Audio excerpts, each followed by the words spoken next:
സത്യവിലാസം പാലക്കാട് ജില്ലയിൽ വടവന്നൂരിലുള്ള ഒരു ചെറിയ വീടാണത്. മരുത്തൂർ ഗോപാലൻ രാമചന്ദ്രൻ. ഇങ്ങനെ പറഞ്ഞാൽ ആർക്കും അറിയില്ല. MGR എന്ന് പറഞ്ഞാൽ കേരളവും തമിഴ്നാടും ഒരുപോലെ നെഞ്ചിലേറ്റിയ ഒരു പേരാണ്. വടവന്നൂരിലുള്ള MGR മെമ്മോറിയലാണത്. അതായത് MGRൻ്റെ കുട്ടിക്കാലം അദ്ദേഹം ഇവിടെയായിരുന്നു ചെലവഴിച്ചത്. അദ്ദേഹത്തിൻ്റെ തറവാടാണ് ഈ കാണുന്നത്. ഒരു മുറിയുള്ള ചെറിയൊരു വീടാണ്.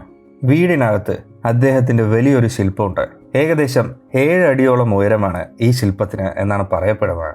ചെന്നൈയിൽ പണി കഴിപ്പിച്ച ഈ ശില്പം പല ഭാഗങ്ങളായാണ് ഇവിടെ എത്തിച്ചിരിക്കുന്നത്. വീടിന്റെ പല ഭാഗങ്ങളിലായി അദ്ദേഹത്തിന്റെ പഴയ കാലത്തെ ഫോട്ടോസും വെച്ചിട്ടുണ്ട്.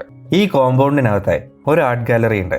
അതിനകത്ത് കയറിയാൽ അദ്ദേഹത്തിന്റെ പഴയകാല ചിത്രങ്ങളുടെ എല്ലാ ഡീറ്റെയിൽസും ഇവിടെ കാണാൻ കഴിയും. കുറെ പഴയ ഫോട്ടോസ് ഇവിടെ ഉണ്ട്. തമിഴ് ചിത്രങ്ങളിലെ നായക വേഷത്തിൽ നിറഞ്ഞു നിന്നിരുന്ന തമിഴ്നാട്ടിലെ മുഖ്യമന്ത്രിയായിരുന്ന MGRന്റെ തറവാട് ഇവിടെ പാലക്കാട് എന്ന കാര്യം പലർക്കും അറിയില്ല. പാലക്കാടും കൊല്ലങ്കോടെല്ലാം കാണാനായി വരുന്നവർ ഈ മെമ്മോറിയലും കാണാൻ മറക്കരുത്.